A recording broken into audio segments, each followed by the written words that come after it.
Hi friends, welcome to my channel. நம்ம இந்த வீடியோல எது பத்தி பார்க்க போறோம்னா may, might, must இந்த மூணு வேர்ட்ஸ் பத்தி தான் நம்ம இந்த வீடியோல பார்க்க போறோம். Friends, வீடியோக்குள்ள போறதுக்கு முன்னாடி நம்ம சேனலை ஃபர்ஸ்ட் டைம் பாக்குறீங்கன்னா சப்ஸ்கிரைப் பண்ணுங்க. இந்த வீடியோ உங்களுக்கு பிடிச்சிருந்தா லைக் பண்ணுங்க. ஓகே, இந்த வீடியோக்குள்ள போகலாம். ஓகே, இந்த may, might, must இந்த மூணுமே model words. Okay, first may இத பத்தி பார்க்கலாம். மே அப்படின்னா இப்போ ஃபார் எக்ஸாம்பிள் பாருங்க, நான் விளையாடுவேன், நான் விளையாடலாம். இந்த ரெண்டுக்கும் என்ன டிஃபரன்ஸ்? இப்போ நான் விளையாடுவேன் இதுதான் விளையாட போறேன் தானே, ஆனா கண்டிப்பா விளையாடுவேன்னு சொல்றது. நான் விளையாடுவேன் அப்போ இனிமேல் தான் அந்த செயல் நடக்க போகுது, ஆனா கண்டிப்பா நடக்கும். ஆனா அதே இது நான் விளையாடலாம் அப்படின்னா விளையாடலாம், விளையாடுறதுக்கான சான்ஸ் இருக்கு, ஒரு டவுட்ல சொல்றது. இப்படி நான் விளையாடுவேன் அப்படின்னா கான்பிடண்டா நான் இனி விளையாடுவேன் அப்படின்னு சொல்றது. அத ஃபியூச்சர்னு சொல்றோம். ஓகே, நான் விளையாடுவேன் அப்படின்னா ஃபியூச்சர் தானே. ஐ வில் பிளே இது கண்டிப்பா இந்த செயல் நடக்கும் அப்படின்னு சொல்றது. ஆனா இத பாருங்க, நான் விளையாடலாம், விளையாடலாம் அப்படி ஒரு டவுட்ல சொல்றாங்க. விளையாடலாம், விளையாட சான்ஸ் இருக்கு அப்படி நம்ம சொல்றதா என்ன? மே. ஓகே, ஒரு செயல் நடக்கிறதுக்கான பாசிபிலிட்டி ஒரு 60 to 70% இருக்கு அப்படிங்கிறப்போ நம்ம இந்த மே யூஸ் பண்ணுவோம். நான் விளையாடலாம், இது நடக்கிறதுக்கு ஒரு 60 to 70% சான்ஸ் தான் இருக்கு. அப்போ அந்த இடத்துல நம்ம மே யூஸ் பண்ணுவோம். ஓகே, இப்ப பாருங்க, இன்னைக்கு மழை பெய்யலாம், பெய்யக்கு சான்ஸ் இருக்கு. இதே இன்னைக்கு மழை பெய்யும் அப்படின்னு இல்ல, மழை பெய்யும்னா அது இல்ல வராது. இது மே அப்படிங்கிறப்போ ஒரு சான்ஸ். இப்போ 60 to 70% தான் இந்த செயல் நடக்க போகுது அப்படின்னு சொல்லுவோம்ல, அப்பதான் இந்த மே யூஸ் பண்ணுவோம். இன்னைக்கு மழை பெய்யலாம். அடுத்து அவர்கள் வரலாம், வரேன்னு சொன்னாங்க ஆனா அவர்கள் வரலாம், வர சான்ஸ் இருக்கு அப்படின்னு சொல்லுவோம்ல அது. அடுத்து நான் சென்னைக்கு போகலாம், நான் சென்னைக்கு போக சான்ஸ் இருக்கு, ஒரு 60 to 70% இருக்கு அப்படின்னு சொல்லுவோம்ல. இப்படிதான், இப்படி ஒரு செயல் விஷயம் நடக்கும்னு சொல்ல முடியாது, ஆனா நடக்கிறதுக்கான சான்ஸ் இருக்கு, பாசிபிலிட்டி இருக்கு. எப்படி? 60 to 70% நடக்கிறதுக்கான பாசிபிலிட்டி இருக்கு அப்படிங்கிறப்போ நம்ம இந்த மே யூஸ் பண்ணோம். ஓகே, மேனா என்னன்னு சொல்லிட்டு புரிஞ்சுதுல? ஓகே, இப்போ இந்த மேயோட ஸ்ட்ரக்சர் எப்படி இருக்குன்னு பார்க்கலாம். அதுக்கப்புறம் கொஞ்சம் எக்ஸாம்பிள்ஸ் பார்க்கலாம். ஸ்ட்ரக்சர் அப்படின்னா சப்ஜெக்ட் பிளஸ் மே பிளஸ் வெர்போ. சப்ஜெக்ட்னா எல்லாருக்கும் தெரியும் தானே, ஒரு செயலை யார் பண்றாங்களோ அவங்க தான் சப்ஜெக்ட். இப்போ அந்த செயலை நான் பண்றேன்னா நான் தான் அல்ல சப்ஜெக்ட். அந்த சப்ஜெக்ட்னா I, we, you, they, he, she, it, names, இததான் சப்ஜெக்ட்னு சொல்லுவோம். ஐங்கிறது நான், தன்னை பற்றி மட்டும் பேசும்போது இந்த ஐ யூஸ் பண்ணணும். அதுக்கு அடுத்து வி. வி அப்படின்னா நாங்கள், தன்னையும் தன்னை சுற்றி இருக்கிறவங்களையும் சேர்த்து பேசுவோம்ல, நாங்கள் அப்படின்னு, நாங்க, அப்போ நம்ம வி யூஸ் பண்ணணும்.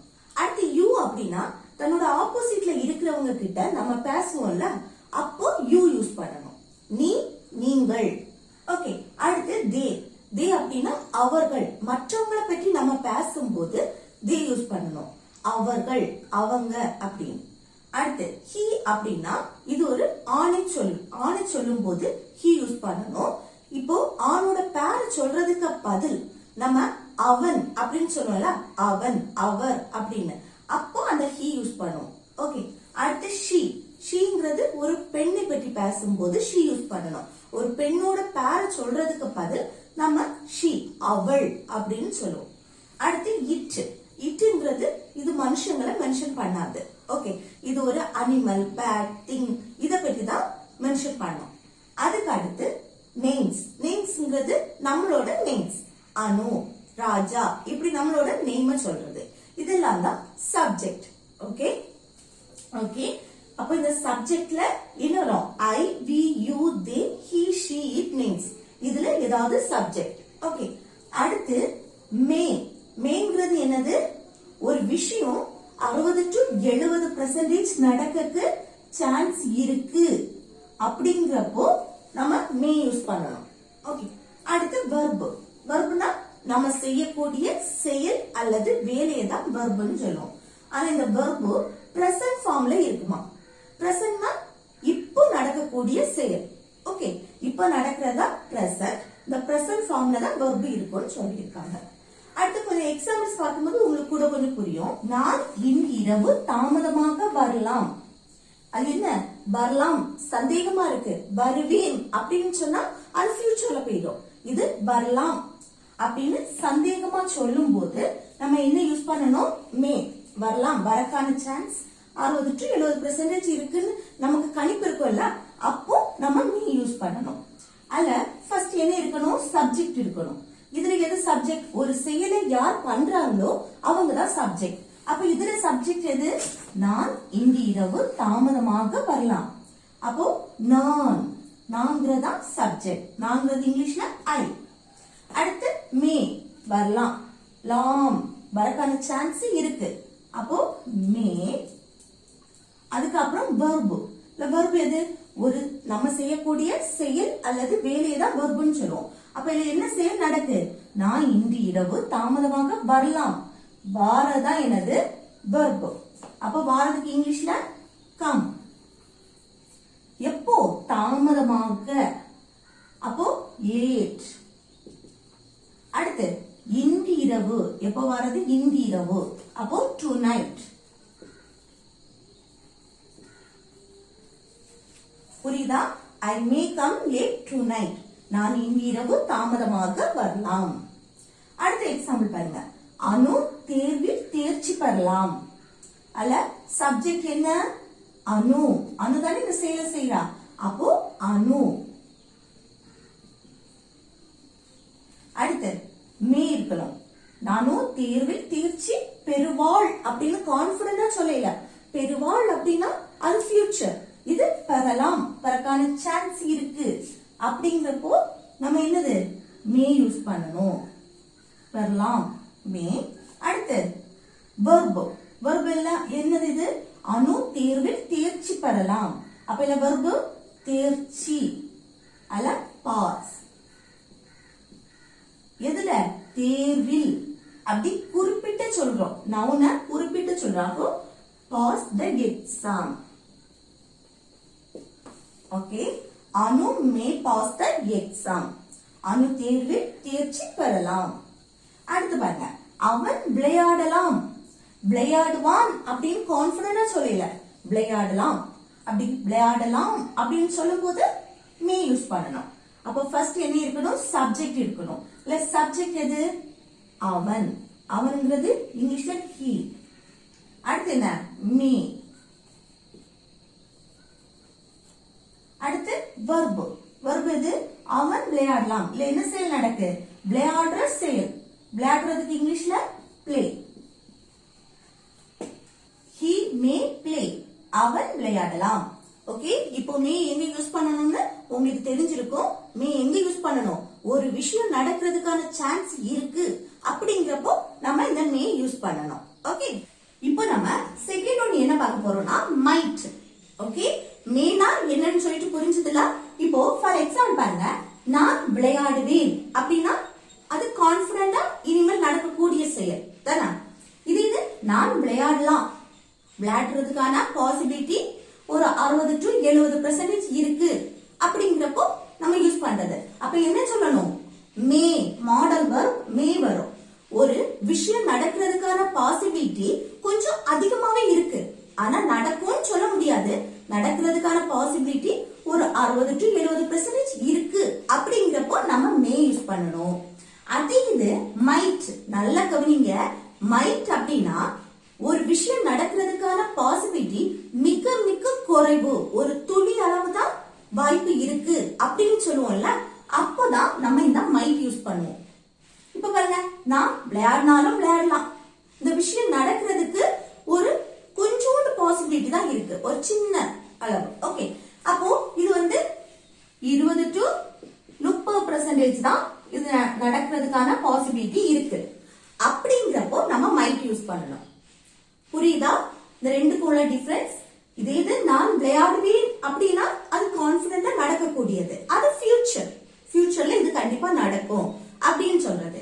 ஆனா இந்த மே அப்படின்னா நான் விளையாடலாம், விளையாடுறதுக்கான பாசிபிலிட்டி ஒரு 60 to 70% இருக்கு, கொஞ்சம் அதிகமா இருக்கு.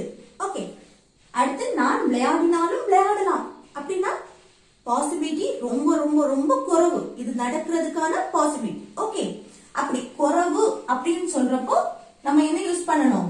மைட் யூஸ் பண்ணணும். இன்னைக்கு மழை பெய்தாலும் பெய்யலாம், மழை பெய்யும்னு சொல்ல முடியாது, பெய்யும் சொன்னா அது ஃபியூச்சர்ல கண்டிப்பா பெய்யும் நம்ம கான்பிடண்டா சொல்றது. இது மழை பெய்யலாம், பெய்யக்கான சான்ஸ் இருக்கு, ஒரு 60 to 70% இருக்கு அப்படிங்கிறப்போ நம்ம மே யூஸ் பண்ணணும்.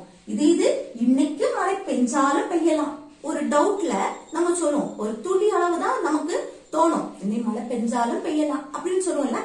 அப்படி அந்த நடக்கக்கூடிய பாசிபிலிட்டி ரொம்ப ரொம்ப குறைவு அப்படிங்கிறப்போ நம்ம மைட் யூஸ் பண்ணணும். நல்லா ஞாபகம் வச்சுக்கோங்க, மேனா பாசிபிலிட்டி 60 to 70% நடக்கும், ஆனா இது மைட்னா 20 to 30% தான் நடக்கக்கூடிய சான்ஸ் இருக்கு.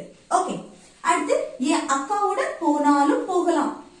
ஓகே, புரியுதா? இப்படி வந்தாலும் வரலாம், அவ இன்னைக்கு வந்தாலும் வரலாம், நான் இன்னைக்கு படிச்சாலும் படிக்கலாம், இப்படி சொல்லுவோம்ல. இப்படி ஒரு விஷயம் நடக்கிறதுக்கு பாசிபிலிட்டி ரொம்ப ரொம்ப குறைவு அப்படிங்கிறப்போ நம்ம மைட் யூஸ் பண்ணணும். ஓகே ஓகே, மைட்டோட ஸ்ட்ரக்சர் எப்படி இருக்கும்னு சொல்லிட்டு பார்க்கலாம். இப்ப பாருங்க, subject plus might plus verb. Verb வந்து பிரசன்ட் ஃபார்ம்ல இருக்கும். இப்போ சப்ஜெக்ட்னா என்னன்னு தெரியும், ஒரு செயலை யார் பண்றாங்களோ அவங்க தான் சப்ஜெக்ட். ஓகே, ஒரு செயலை யார் பண்றாங்களோ அவங்க subject. I, you, we, they, he, she, it, names, இததான் சப்ஜெக்ட்னு சொல்லுவோம். ஓகே, அடுத்து மைட்னா ஒரு மாடல் வெர்ப். அடுத்து வெர்ப் அப்படின்னா நம்ம செய்யக்கூடிய செயல் அல்லது வேலையை தான் வெர்ப்னு சொல்லுவோம். ஓகே, புரியுதா? நம்ம செய்யக்கூடிய செயல் அல்லது வேலை. அடுத்து இது வந்து பிரசன்ட் ஃபார்ம்ல இருக்குமா, பிரசன்ட்னா இப்போ நடக்கக்கூடிய செயல். ஓகே, இது வெர்ப் வந்து பிரசன்ட் ஃபார்ம்ல இருக்கும்னு சொல்லியிருக்கு. இப்ப பாருங்க, எக்ஸாம்பிள் பார்க்கும்போது உங்களுக்கு கொஞ்சம் கூட புரியும். நான் அவளுடன் போனாலும் போகலாம், போவேன் அப்படின்னு சொல்லக்கூடாது, போவேன்னு சொன்னா அது ஃபியூச்சர், கண்டிப்பா அது நடக்கக்கூடிய செயல். இது டவுட், மே மைட் யூஸ் பண்ணும்போது அது ஒரு டவுட்ல தான் நம்ம சொல்றது. ஓகே, ஒரு விஷயம் நடக்கிறதுக்கான பாசிபிலிட்டி இருக்கு, ஆனா அது மிக மிக குறைவு அப்படிங்கிறப்போ நம்ம மைட் யூஸ் பண்ணணும். இப்ப பாருங்க, நான் அவளுடன் போனாலும் போகலாம், அது ஒரு டவுட் தான், இது நடக்கிறதுக்கான பாசிபிலிட்டி 20 to 30% தான் இருக்கு. ஓகே, அப்ப நம்ம என்ன யூஸ் பண்ணணும்? மைட் யூஸ் பண்ணணும். அப்போ முதல்ல என்ன வரணும்? சப்ஜெக்ட் வரணும். இல்ல சப்ஜெக்ட் எது? நான் அவளுடன் போனாலும் போகலாம். ஓகே, இந்த செயலை யார் பண்றாங்களோ அவங்க தான் சப்ஜெக்ட். இப்போ இல்ல யார் பண்றா? நான். அப்போ நாங்கிறதா சப்ஜெக்ட். அப்போ நாங்கிறது இங்கிலீஷ்ல என்னது? ஐ. ஓகே, அடுத்து என்ன வரணும்? மைட். போனாலும் போகலாம், அது ஒரு டவுட், அப்போ நம்ம மைட் தான் யூஸ் பண்ணணும். மைட். அடுத்து என்ன? வெர்ப். இல்ல வெர்ப் எது? நம்ம வெர்ப்னா என்னது? நம்ம செய்யக்கூடிய செயல் அல்லது வேலையை தான் வெர்ப்னு சொல்றோம். இன்னைக்கு என்ன செயல் நடக்கு? நான் அவளுடன் போனாலும் போகலாம், போனாலும் போகலாம், அப்போ அந்த போற செயல் தான் நடக்கு. ஓகே, போறதுக்கு இங்கிலீஷ்ல என்னது? கோ. அடுத்து என்ன? போனாலும் போகலாம், யார் கூட? அவளுடன். அவளுடன், உடன் அப்படின்னு வந்தாலே நம்ம வித் போடணும். யாருடன்? அவளுடன் அப்படின்னா வித் ஹர். புரியுதா? இப்போ அவனுடன் போறேன் அப்படின்னு சொன்னா with him. Okay, I might go with her. புரியுதா? அடுத்து நெக்ஸ்ட் எக்ஸாம்பிள் பாருங்க, அவள் தேர்வில் தேர்ச்சி பெற்றாலும் பெறலாம். ஓகே, அப்ப ஃபர்ஸ்ட் என்ன வரணும்? சப்ஜெக்ட். சப்ஜெக்ட்ங்கிறது அவள், அப்ப அவளுக்கு இங்கிலீஷ்ல she. அடுத்து மைட், தேர்ச்சி பெற்றாலும் பெறலாம், அது ஒரு டவுட்ல மைட். அடுத்து என்னது? வெர்ப் இருக்கணும். இல்ல வெர்ப் எது? அவள் தேர்வில் தேர்ச்சி பெற்றாலும் பெறலாம். வெர்ப்னா நம்ம செய்யக்கூடிய செயல். இல்ல என்ன செயல் நடக்கு? தேர்வில் தேர்ச்சி பெறதான் செயல். அப்போ இங்கிலீஷ்ல அதுக்கு என்னது? பாஸ். தேர்ச்சிக்கு இங்கிலீஷ்ல பாஸ் தான். அடுத்து எதுல? தேர்வில். அப்போ exam. புரியுதா? she might pass the exam. அடுத்து பாருங்க, நான் ஒரு புதிய கார் வாங்கினாலும் வாங்கலாம். சான்ஸ் என்னது? ரொம்ப ரொம்ப குறைவு. சான்ஸ் ரொம்ப குறைவுன்னு சொல்லும்போது என்ன யூஸ் பண்ணணும்? மைட் யூஸ் பண்ணணும். அப்போ ஃபர்ஸ்ட் என்ன வரணும்? சப்ஜெக்ட் வரணும். இல்ல சப்ஜெக்ட் எது? நான் ஒரு புதிய கார் வாங்கினாலும் வாங்கலாம். அப்போ நாங்கிறது தான் சப்ஜெக்ட். அல்ல இங்கிலீஷ்ல எங்கிறது ஐ. அடுத்து மைட்.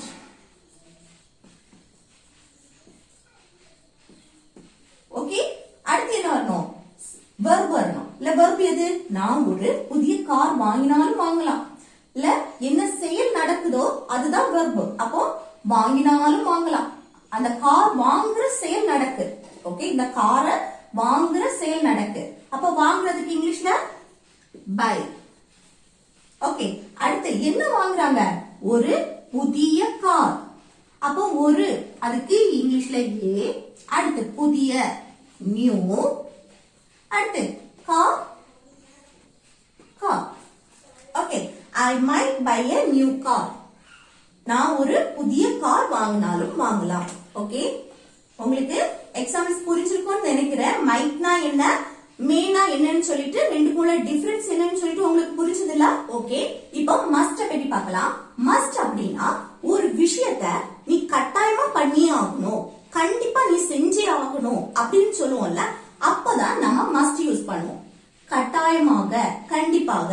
இப்போ ஒரு விஷயத்த நம்ம இத செஞ்சே ஆகணும், நீ இத பண்ணியே ஆகணும், நீ சென்னைக்கு போயே ஆகணும், நீ படிச்சே ஆகணும், கண்டிப்பா நீ படிச்சாகணும் அப்படின்னு சொல்லிட்டு நம்ம கட்டாயமா சொல்லுவோம்ல. கட்டாயமா நீ படிச்சே ஆகணும், கட்டாயமா நீ சமைச்சே ஆகணும் அப்படின்னு சொல்லும்போது நம்ம மஸ்ட் யூஸ் பண்ணுவோம். ஓகே, இதோட ஸ்ட்ரக்சர் எப்படி இருக்கும்னா subject plus must plus verb. சப்ஜெக்ட்னா என்னன்னு தெரியும், ஒரு செயலை யார் பண்றாங்களோ அவங்க சப்ஜெக்ட்.